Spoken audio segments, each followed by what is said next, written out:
Number one, battery basics. So to load the battery into the earpiece and also to turn it on, because there is no on or off switch, we take our earpiece, open it like this. We take our battery by the tab, and then we're gonna slide it into the slot.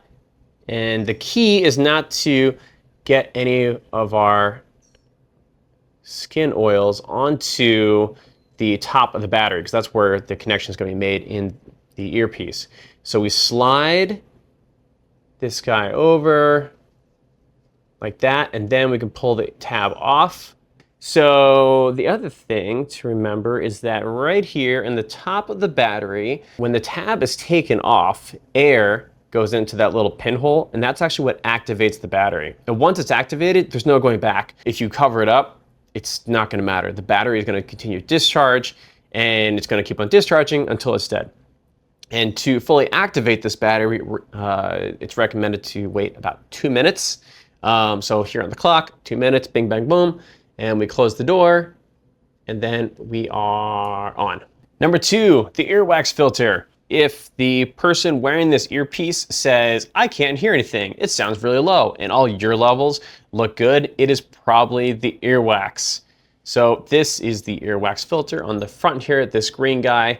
I've taken this out of people's ears before, and it is just gunged up with a gross amount of wax. It is part of the job, so we take a little alcohol swab, we take our earpiece, we try to get the gunk off as much as possible, and then we'll put a new filter in. So you just kind of take a screwdriver or your finger, you just pop that green guy off. There he goes. We check to make sure there's no residue or anything going on in there that's blocking the audio. And then we take our Ceramix wax guard filters, and you just pop it in like so. Boom, and you are good to go. Also, it's a really good idea to buy a cheap hearing aid cleaning kit from Amazon or whatever. It will help you in operation and keeping this little guy going. Number three, Pulltab Breakage. So this guy, this piece of plastic right here, that is not an antenna. A lot of people think it is. It is not. It is a pull tab. So when you put this in your ear, you can just grab this and you can pull it out. You do not want to use this without the pull tab.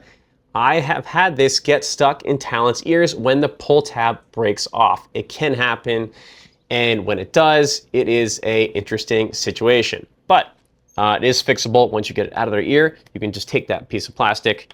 This is the one that I did. You can fix this by putting a little bit of Loctite or super glue on it. Just be aware, do not super glue this battery door shut, or you will be screwed forever.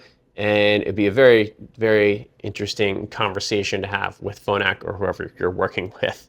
But it is totally fixable. I did this a couple months ago, and it is still on and still working.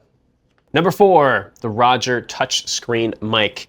This thing is super useful to have. If you own any earpieces, you should own one of these. If for whatever reason your base station fails, you can just hook up your earpiece to this guy right here.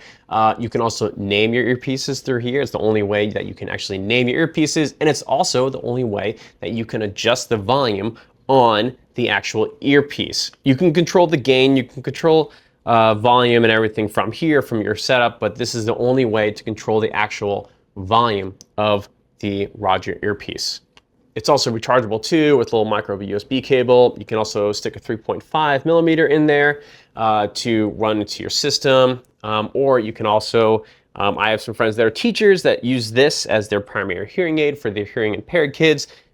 You just wear it like this, and you connect to your kids' earpieces if you're a teacher or a student, or you connect to this, and then you can talk just like this. This has a microphone on it as well. This is a really good piece of gear to have in your kit if you're going to be running these earpieces. Any questions you have, throw them in the comments. I'll try to answer them in the next video.